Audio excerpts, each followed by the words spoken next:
Hello everyone, my name is Mahima Singh, MCom second semester from Lucknow University, Department of Applied Economics. My topic is WTO and Indian Agriculture. जैसा कि हम सभी जानते हैं कि India में agriculture की कितनी इम्पोर्टेंस है।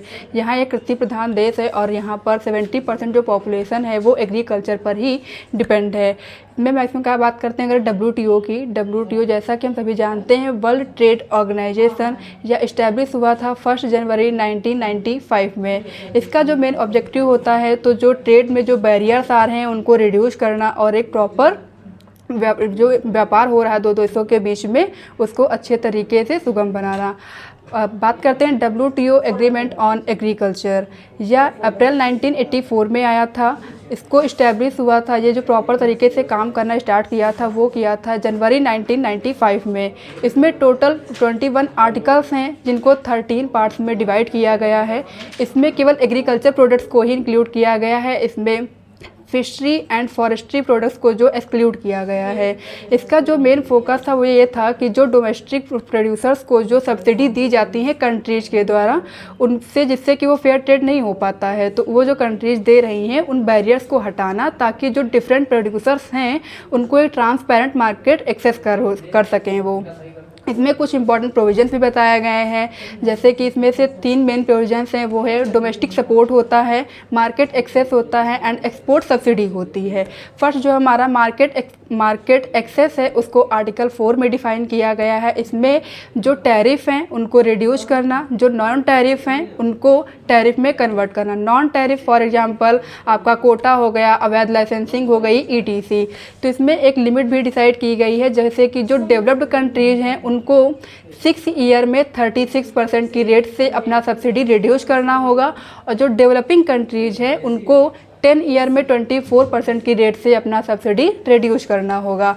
जो सेकेंड में हमारा प्रोविज़न है वो है डोमेस्टिक सपोर्ट। डोमेस्टिक सपोर्ट को आर्टिकल 6 में डिफ़ाइन किया गया है। इसमें ये बताया गया है कि जैसे जो अपने कंट्रीज होती हैं अपने प्रोड्यूसर्स को डिफरेंट टाइप्स की सब्सिडीज़ देती हैं ताकि उनका एक्सपोर्ट इंक्रीज हो सके। सब्सिडीज़ लाइक एज जैसे आपका ये इलेक्ट्रिसिटी सब्सिडी हो गई और आपका फॉरेस्ट्री हो गया, फर्टिलाइज़र सब्सिडी हो गई, सीड सब्सिडी हो गई। ये जो आपको सब्सिडी देते हैं तो इससे क्या होगा, एक प्रोड्यूसर का जो प्रोडक्ट बना रहा है उसका खर्चा कम आएगा और उसका जो प्रोडक्ट होगा वो सस्ता होगा as compare to other country. इससे क्या हुआ, ये एक फेयर ट्रेड नहीं हुआ। तो इस तरह से इसमें सब्सिडी जो दी जा रही है उनमें भी एक लिमिट डिसाइड की गई है जो कि डेवलपमेंट कंट्रीज़ के लिए 20% है और डेवलपिंग कंट्रीज़ के लिए 13.3% की रेट से उन्हें अपना रिड्यूस करना होगा। इसमें जो सब्सिडी दी जा रही है उनको 3 बॉक्सेस में उनको बांटा गया है 3 पार्ट्स में। फर्स्ट हमारा है ग्रीन बॉक्स है, सेकंड जो हमारा है वो है ब्लू बॉक्स है और जो थर्ड है वो है अम्बर बॉक्स। ग्रीन बॉक्स में इसमें वो सब्सिडीज आती हैं जिनका प्रोडक्शन पर कोई भी इम्पैक्ट नहीं पड़ता है, वो आसानी से दी जा सकती हैं। फॉर एग्जांपल जैसे रिसर्च फंडिंग हो गई, इन्वायरमेंटल फंडिंग हो गई एंड डिजास्टर रिलीफ हो गया। ब्लू बॉक्स में हम वो सब्सिडीज़ को लाएंगे अगर आप सब्सिडी दे रहे हैं और उसके साथ में आप एक लिमिट भी डिसाइड कर रहे हैं। जैसे किसी फार्मर को आपने बता दिया कि हाँ आपको इतने लैंड में ही या फिर इतना ही प्रोडक्शन करना है, उसके लिए आप उसे सब्सिडी दे रहे हैं, तो वो सब्सिडी के लिए कोई प्रॉब्लम नहीं होगी, आप उसे दे सकते हैं।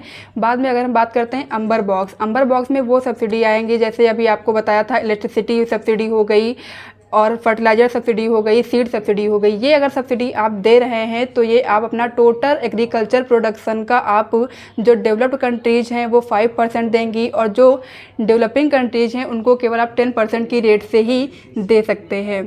Thank you.